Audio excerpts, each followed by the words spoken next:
잠언 11장 12절 17절입니다.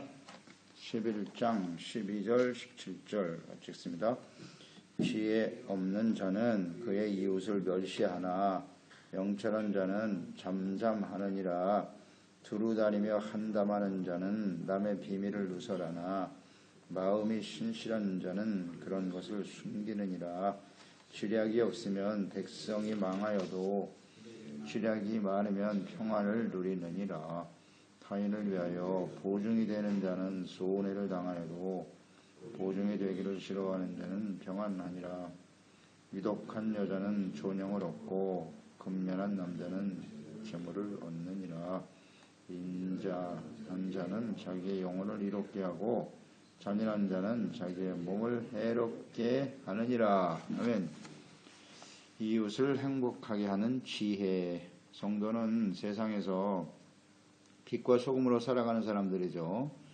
지혜롭고 의롭고 정직하게 살아가야만 합니다. 이건 주님의 명령이죠. 이웃에게 손해나 고통을 주는 사람이 아니라 기쁨과 소망을 주는 사람이 되어야 합니다. 작게는 가정에서, 교회 공동체 안에서, 사회에서 상대방에게 유익을 주는 그런 사람이 지혜로운 사람인 것이죠. 12절로 13절 말씀에 지혜 없는 자는 이웃을 멸시한다 그랬습니다. 그러나 명철한 자는 잠잠하다. 두루다니면서 한담하면서 남의 비밀을 누설하는 자, 이건 어리석은 사람입니다. 지혜롭고 마음이 신실한 자는 남의 비밀을 숨겨줘요. 그게 지혜로운 사람입니다. 그러니까 우리가 어떤 이웃이 되어야 하느냐, 이 말씀을 통해 비춰보면 알겠죠. 나는 어떤 사람인가, 이웃에 대해서.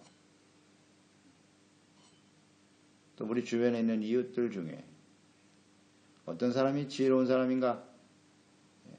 그러니까 지혜로운 사람은 유유상종이에요. 지혜로운 사람들끼리 모이고 어리석은 자들은 또 어리석은 사람들끼리 모이죠. 남의 비밀을 서로 한담하고 이야기하고 그러니까 이웃의 허물을 이렇게 말하고 다니는 사람은요, 이웃을 멸시하는 거예요. 멸시하는 일입니다.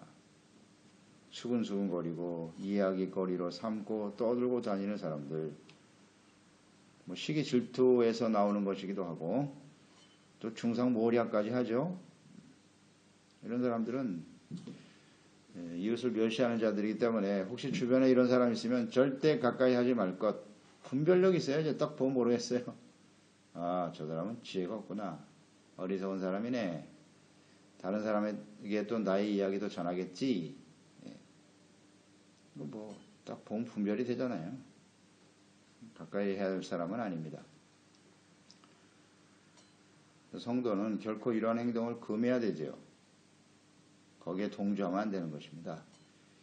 똑같은 사람이죠. 그렇다면. 그래서 이웃의 허물에 대해서 침묵하는 거, 이게 지혜롭습니다. 그 사람에게 해가 되지 않도록 해야 되죠. 이걸 고의적으로 행동하는 사람도 있고요. 일부러 그렇게 하는, 뭐 완전히 지혜가 없는 사람이죠. 그저 마음에 느끼는 대로 자기 감정대로 말하는 사람이죠. 절제가 안 되는 거예요. 그러니까 결국 이런 사람들은 말이 많아. 그러니까 고의적으로 하기도 하지만 말이 많음으로 인해서 실수하는 경우, 이런 경우가 있어요.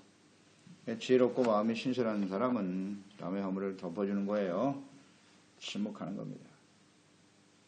그러니까 이렇게 말을 많이 하는 사람 피하는 것이 좋아요. 비밀을 감춰주는 것이다 그랬는데요. 그러면 이웃의 불의와 악을 행하는 일에도 침묵해야 되느냐? 그런 의미는 아니죠. 그러니까 불의하고 악한 일을 하게 될 때 진정한 이웃은 일단 사랑이 동기가 돼야 되고요. 그 사람의 허물을 들춰내고자 하는 함이 아니라 진정 바로잡아주고자 하는 마음, 사랑과 또 하나는 온유한 태도라 그랬죠. 온유한 태도로 1대1로 만나라 그랬어요. 다른 사람에게 이야기하면 안 돼. 무조건. 내가 할 말이 있으면 1대1로 만나서 권면하라. 그것이 아니면 절대 말할 필요가 없음. 다른 사람에게는 하면 안 돼요. 금해야 합니다. 그런데 1대1로 만나는 것도 역시 쉽지 않죠. 우리가 잠언서에서 계속 깨닫는 바이지만 지혜로운 사람에게 책망과 교훈을 하는 거예요. 어리석은 사람에게 하면 오히려 덤빈다 그랬죠. 그 관계가 더 악화돼요. 그것도 쉽지 않아요. 그래서 자, 정말 기도하면서 나의 권면을 이 사람이 받아들일 수 있는 사람이냐? 잘 생각해야죠. 그렇지 않다면 기도하고 하나님께 맡기는 게 좋아요. 그러나 다른 사람들에게는 이야기할 필요는 없다. 그래서 우리 생각하게 되고요. 근데 그 심각한 문제가 있다면은 어떤 식으로 바로잡도록 해야 하겠죠. 특히 교회 공동체 안에서는 이런 것이 또 너무나 이렇게 묵인되고 내버려 두면 그 사람의 영혼을 죽이는 것이 되니까 자, 사랑으로 권면하는 것이 필요하겠습니다. 특히 교회와 사회 공동체 안에서 사람들과의 관계 속에서 이것은 반드시 지켜줘야 한다. 이웃의 허물을 막 들춰내는 건 절대 교회 안에서는 있어서는 안 된다는 거죠. 디모데후서 2장 23절이야. 어리석고 무식한 변론을 버려라. 이에서 다툼이 나는 줄 알미니라. 거역하는 자가 있다면 온유함으로 훈계하라 그랬고요.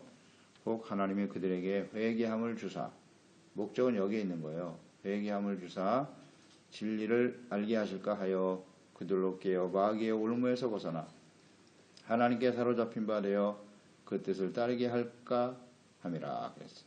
이게 권면의 목적이에요. 회개하고 마귀의 올무에서 벗어나서 의의 길, 바른 길을 가기를 원하는 거죠. 그런 마음으로 권면하는 것입니다. 그러니까 이렇게 권면을 할 때는 일단 자기 자신을 살펴야죠. 내가 이런 말을 할 자격이 있나? 이걸 먼저 살펴야겠죠. 그리고 이런 이웃들을 보면서 먼저 자기 자신을 살피는 것이 가장 지혜로운 거예요. 혹시 나도 그런 죄를 범하고 있지는 않는지 생각하는 것이 지혜로운 사람이죠. 14절 지력이 없으면 백성이 망하고 지략이 많으면 평안하다 그랬어요. 그래서 지략이라고 하는 것은 첫 번째 지략의 의미는 지도자라고 보면 돼요. 지도자 혹은 조언하는 자. 그러니까 지도자가 지혜롭지 못하면 백성이 망하는 거예요. 지혜가 없는 지도자가 세워지면 백성이 망합니다.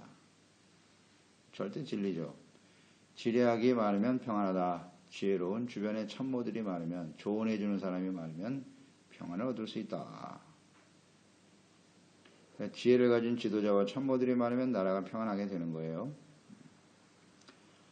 절대 진리죠. 이스라엘 역사를 한번 보세요. 하나님이 직접 다스리시던 시대가 족장 시대죠. 모세, 여호수아까지, 아브라함으로 시작해서요. 모세, 여호수아까지가 족장 시대입니다. 하나님이 직접 말씀하고 다스리셨죠.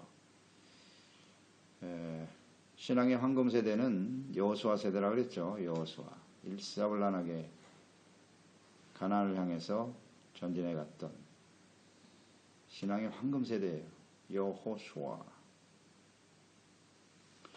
그때는 하나님께서 친히 지략이 되셨으니까요. 왕이 되셔서 이끌어 가시던. 그러니까 백성들은 계속 패역하고 어리석었지만 하나님이 직접 다스리셨기 때문에 그래도 평안이 있었단 말이에요. 그렇죠? 그런데 하나님이 다스리던 여호수아가 죽고 나니까 어떻게 됐어요? 바로 사사시대죠. 그러니까 사사시대는 끊임없이 주변 나라들에게 침탈을 당하고 고통하는 시대 아닙니까? 평안이 없는 시대가 사사시대입니다. 왜 그랬어요? 원인이 뭐예요? 기략이 없는 거예요. 하나님의 말씀을 바르게 가르쳐주고 이끌어줄 지도자가 없었어요. 하나님을 바르게 경외하고 섬기도록 하는 제사장들이 세상을 향해 나가버렸잖아요. 그래서 각자 자기의 소견에 옳은 대로 살았다. 이게 멸망의 원인입니다. 절대 진리예요. 이것은 한 나라와 국가, 또 가정과 교회도 그대로 적용이 되는 겁니다. 지혜롭지 못한 지도자와 주의 종, 재직들이 있는 교회는 망하는 길로 가요. 뭐 보나마납니다. 항상 하나님의 말씀으로 깨어있지 않으면요. 가정도 마찬가지고요. 가장, 부모가 지혜가 있어야죠. 하나님의 말씀 앞에 깨어있고. 매우 중요하죠. 지략이 없으면 반드시 망합니다. 그렇지만 지략이 많으면 하나님의 말씀과 지혜로 잘 권면해주고 이끌어줄 사람들이 있다면 평안을 누릴 수가 있다. 이건 진리예요.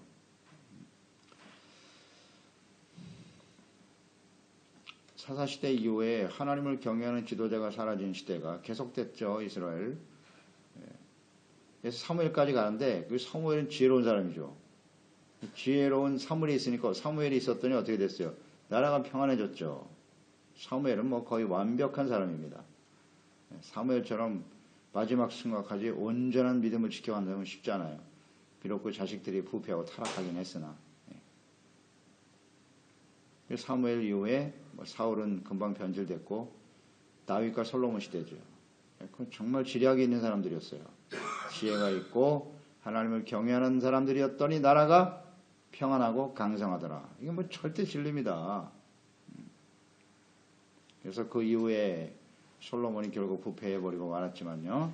그래서 이 지략이 없으니까는 문제가 생겼죠. 그래서 북이스라엘은 뭐 완전히 망했고 한 사람도 지혜 있는 왕이 없었죠. 지도자가. 우상으로 시작해서 우상으로 끝나버렸죠. 그래서 유다. 그래서 유다에는 하나님을 경외하고 섬기는 왕들이 종종 일어났죠. 그래서 우리가 열왕기 상하 말씀 보면 그 왕들이 세워질 때마다 아주 익숙하게 나오는 말이 있죠. 다윗과 같이 정직히 행하였더라. 다윗이 언제나 기준이에요. 그러나 패역한 왕들은 다윗과 같지 아니하여 우상 숭배에 빠졌더라. 그 판단 기준이 둘 중에 하나예요. 둘 중에 하나입니다. 그만큼 다윗이 지략에 있는 지도자, 지혜에 있는 지도자였다는 거죠. 하나님 앞에 하나님을 경외하는 진리의 말씀을 소중하게 시편 1편처럼 여호와의 율법을 즐거워해 주야로 묵상하는 자죠. 의를 생명처럼 소중히 여겼자. 이런 게 지략입니다. 지혜. 근데 그를 따랐던 사람들은 평안하더라. 그 이후에 하나님께서 다윗이 이제 지도자의 기준인데 하나님의 아들을 직접 보내셨죠. 예, 아들 예수님을 보내시면서 그 보내실 아들이 누구냐? 어떤 특성을 가지고 있느냐? 주님이 말씀하셨는데요. 이사야서 9장 6절이죠. 9장 6절에 보면 이는 한 아기가 우리에게 낳고 한 아들을 우리에게 주신 바 되었는데 그 아들 예수님이죠. 그 어깨에는 정사를 메웠고 그의 이름은 기묘자라 모사라 전능하신 하나님이라 영존하시는 아버지라 평강의 왕이라 할 것임이니라. 하나님의 아들 예수님. 그 예수님의 특성 중에 하나가 모사라고 나와 있죠. 모사는 꼰세헤로 우리를 조언해주고 바르게 이끌어주는 지략이라는 말과 같은 의미예요. 지혜의 근본이 되신 하나님의 아들이 직접 오셔서 예수님이 하신 모든 말씀은 지혜의 말씀이죠. 구약 성경에 하나님이 하신 말씀과 일치하죠. 다르지 않습니다. 그래서 이것을 모사로 예수님을 우리의 삶의 모사로 섬기고 지혜의 중심으로 섬기고 우리의 주로 섬기며 따르는 사람들에게는 그분이 평강의 왕이시니까 평강이 찾아오겠죠. 간단해요. 예수님이 나의 인생의 지혜의 중심이 되신 예수님을 하나님을 경외하고 그의 말씀을 따르는 그 주님을 중심으로 사는 사람에게는 평강이 있고 예수님을 중심으로 모시고 있는 교회에 평강이 있고 교회가 왜 시끄럽습니까? 간단해요. 예수님을 나의 중심으로 주로 섬기지 않아요. 교회 머린 예수님이신데 예수님의 말씀과 생각보다 자신들의 생각과 뜻이 더 중요한 거야. 그러니까 중구난방이죠. 그건 교회가 아닙니다. 평안이 없어요. 하나님이 아무리 말씀을 전해도 하나님 말씀을 대하면서 내 생각이 더 중요해. 엉망이죠. 간단한 건데 이 평강의 왕이시고 지혜의 근본이 되시는 예수님과 하나님을 받아들여야죠. 말씀을. 근데 이거 인정하지 않잖아요. 가정도 마찬가지고요. 가정도 남편과 아내, 부모, 자식 지간에 말이죠. 언제나 평강이 주님, 지혜이신 하나님의 말씀 앞에 아멘 하고 순종해야 평강이 찾아오는 거지. 하나님의 말씀은 그렇지만 난 달라. 이건 문제입니다. 당신이나 잘하시오. 나는 못하겠어요. 망조입니다. 이거. 망한다고 그러잖아요. 지략이 없어요. 어떻게 되는 거예요? 도대체? 어떻게 해야 되는 거예요? 참이 망연자실한 상태에서 평강을 잃어버리고 사는 사람들이 수두룩합니다. 이 세상에. 그리고 어찌할 바를 몰라요. 어떻게 해야 되는지를 모르고 있어요. 그냥 사는 거죠. 얼마나 고통스러워요. 그것을 개선할 의지도 없고. 그러니까 뭐 세상 다른 곳에서 찾아보겠다고요? 하나님을 섬기는 하나님의 자녀들이 지혜와 지식을 버리고 하나님을 경외하고 예수를 주로 섬기는 삶을 버리고 도대체 세상 어디서 평안을 얻을 수 있단 말입니까? 이런 어리석은 일이 있나? 이건 정말 어리석은 겁니다. 이 하나님이 주신 은혜를 저버리고 말입니다. 안타까워요. 지략, 지혜, 하나님을 경외하는 삶이 언제나 중심이 돼야 돼요. 그 예수님과 하나님을 중심으로 모시고 살아야 돼요. 아멘으로 순종하고 그 길만이 평강입니다. 없으면 안 돼요. 국가와 사회 마찬가지죠. 하나님을 경외하지 않는 지도자들, 그저 자신의 권력과 욕심에 그냥 가득 찌들어버린 사람들이 그 세상에 무슨 평안이 있겠습니까? 기대 없습니다. 절대 기대 안 함. 오직 우리는 하나님의 나라와 하나님의 뜻을 이루는 작지만 작은 불빛을 발할 뿐이에요.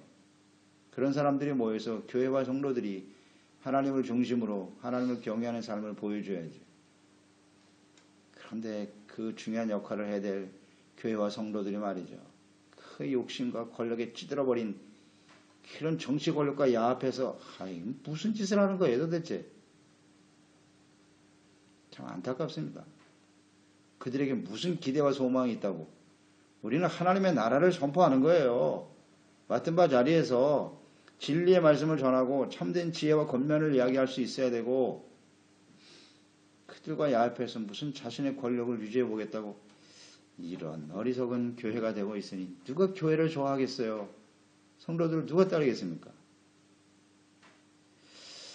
안타까운 일입니다. 절대 평안이 없음 지혜가 없는 사람은. 그리고 우리 교회와 성도들이 지혜의 근원이신 하나님과 그리스도를 바르게 가르쳐줘야 될 사람들이 말입니다. 참 어리석기 짝이 없어요. 우리는 지혜로운 자로서 뭐 그런 지도자가 되거나 아니면 조언하는 자로서 그 역할을 다 해야 돼요. 그것은 옳지 않습니다. 라고 말할 수 있어야 됩니다. 그리스도인들이 오늘날 시대에 뭐 요소에 다 세워져 있는데요. 그들이 이 지혜에 대한 아주 중요성을 깨닫지 못하고 있는 것 같아서 안타깝죠. 세상 권력과 출세의 그 모든 것을 다 묻어버리죠. 그 역할과 사명을 다한다면 세상이 이렇게 복잡하지 않을 텐데 말입니다. 15절 이웃에 대해 보증을 서는 일은 언제나 이 보증 서는 것은 하지 말라고 계속 말씀하고 있죠. 손해를 끼치거나 아니면 보증을 거부하면 평안이 찾아온다 그랬는데 이웃에 대한 보증을 서는 일 언제나 사랑이 동기가 되어야 해요. 그리고 구제하는 마음으로 감당할 만한 일이 아니면 정중히 거절하는 것이 지혜라 그랬어요. 이 정도는 내가 떼어도 없는 사람 돕는 셈 치겠다. 뭐 그런 생각이 아니면 해서는 안 되는 거예요. 뭐 자기의 가정잔체가 흔들리고 가족들에게 해를 주고 고통을 줄 정도의 금액을 보증을 선다. 참으로 어리석은 짓입니다. 자기뿐만 아니라 가족을 힘들게 하는 것이고 상대방과의 관계도 깨어져요. 모든 걸 다 잃어버려요. 지혜롭게 행동해야 돼요. 16절 유독한 여자는 존영을 얻고 근면한 남자는 재물을 얻는다. 지혜입니다. 유독 덕이 있다는 거 아니에요, 여자가. 존경과 명예를 얻게 된다. 또 부지런하고 근면한 남자는 재물을 얻는다. 그러니까 남편과 아내 어떤 사람을 만나야 할까요? 여기 딱 나와 있네요. 우리가 아내와 여자를 선택할 때는 덕이 있는 여자를 골라야 돼요. 그게 지혜입니다. 그래야 남편도 그 아내 때문에 존경을 얻어요. 명예를 얻게 되는 것입니다. 예. 그 다음 여자가 남자를 볼 때 그 기준이 부지런하고 성실한 사람이어야 해요. 그래야 고생을 안 해. 게으른 사람 절대 안 됨. 많은 뭐 재벌 2세 이런 거 좋아하잖아요. 그거 진짜 어리석은 자예요. 이 세상에 가장 게으른 게 재벌 2세입니다. 돈 많고 할 일 없이 빈둥빈둥. 그거 인생 망하는 거예요. 그걸 모르겠어요? 성실해야지. 부지런하고. 근데 그걸 잘 몰라요. 그저 배경 좋고 뭐 많은 것을 얻고. 절대 아닙니다. 그러니까 덕이 있는 아내. 참 소중하죠. 덕이라고 하는 말이 아레테라고 하는 단어라고 그랬죠. 탁월함이라고 하는 의미를 갖고 있단 말이에요. 탁월하다. 그러니까 이 탁월하다, 여자가 탁월하다 하는 게 뭐예요? 세상에서 뭐 학벌이 좋고 실력이 있어서 돈을 많이 벌고 이런 게 탁월함입니까? 우리 그리스도인들에게 있어서 여성의 탁월함, 뭐 그리스도인 자체는 마찬가지입니다만 그리스도인들에게 있어서 덕은 뭐예요? 탁월함은 바로 거룩함과 의로움입니다. 지혜와 금, 은의 가치를 비교해 보세요. 어떤 게 더 가치 있다? 지혜가 훨씬 가치 있는 거죠. 그러니까 하나님을 경외하고 하나님의 말씀을 잘 깨달아 순종하는 사람, 그런 사람이 덕이 있는 사람이죠. 의롭고 진실한 사람, 그게 덕이 있는 사람이에요. 그래서 하나님이 그런 사람을 높여주시죠. 그러니까 이게 하나님이 이렇게 존용을 얻는다 그랬으니까 하나님이 좋아하는 사람 어떤 사람? 겸손한 사람. 하나님은 겸손한 사람을 높이세요. 높아지려고 하는 사람은 낮아지고 딱 보면 알아요. 아, 여자가 겸손하구나. 온유하구나. 하나님을 경외하나? 이게 언제나 선택 기준 1번. 근데 하나님이 없이 겸손해지겠어요? 아닙니다. 아닙니다. 그러니까 언제나 이걸 기준으로 삼아야 돼요. 하나님이 없는데 어떻게 겸손합니까? 불가능해요. 덕이라는 거, 덕을 항상 생각해야 돼. 그게 기준이 돼야 돼요, 언제든지. 그래서 우리 이 성도인 여자들 마찬가지죠. 언제나 겸손하고 하나님을 경외하고 진리의 말씀을 좇아 의와 진실함과 거룩함으로 자신의 자리를 지키는 거죠. 그게 바로 남편과 가정, 자녀들을 영화롭게 하는 거예요. 존경을 받습니다. 그냥 튀어서 말이에요. 자기를 실력을 과시하고 무슨 능력을 과시하고. 아하, 그게 명예와 존경을 얻는 일이 아니에요. 절대로. 겸손해. 겸손해. 말을 한마디를 해도 덕 있는 말을 하고 이런 사람이 존용을 얻는 거죠. 함부로 말하고 행동하고. 그건 수치스러운 거예요. 수치스러운 겁니다. 남자는 부지런해야 되고요. 성실하게 일해야 합니다. 특히 덕에 대해서 잠언서 31장에 가면 우리가 보게 될 텐데 잠언서 31장 30절에 고운 것도 거짓되고 아름다운 것도 헛되다. 이 진리입니다. 이거. 오직 여호와를 경외하는 여자는 칭찬을 받을 것이요. 아멘. 네, 보세요. 고운 것도 거짓이고 아름다운 것도 헛되다. 그거 얼마나 가겠습니까? 겉모양이 뭐 아름답고 뭐. 무슨 의미가 있어요, 이게? 살아보면 알지. 여호와를 경외하는 여자가 칭찬을 받아요. 이건 절대 기준입니다. 17절 인자한 자는 자기의 영혼을 이롭게 하고 잔인한 자는 자기의 몸을 해롭게 한다. 인자, 자비와 긍휼을 베푸는 사람이죠. 자기 자신에게 영혼에 유익해요. 마태복음 5장 7절이죠. 긍휼히 여기는 자는 긍휼히 여김을 받으리라. 예, 아멘입니다. 야고보서 2장 13절 긍휼을 행하지 아니하는 자에게는 긍휼이 없는 심판이 있을 것이다. 긍휼은 심판을 이기고 자랑한다. 긍휼, 자비와 긍휼을 베풀면 내가 긍휼히 여김 받아야 하나님 앞에. 그래서 하나님 앞에 용서받고 하나님 앞에 서게 되지만 긍휼을 행하지 않고 잔인하고 머린정한 이런 사람들은 긍휼 없는 심판을 받게 돼요. 피할 길이 없어요. 그리고 이 땅에 사는 동안에도 잔인한 자는 자기의 몸을 해롭게 한다. 그러니까 잔인한 자는 너무 악을 행하고 맨날 분노하는 사람이 잔인한 사람들은 마음에 그냥 분을 담고 사는 사람이기 때문에 반드시 건강 해치게 되죠.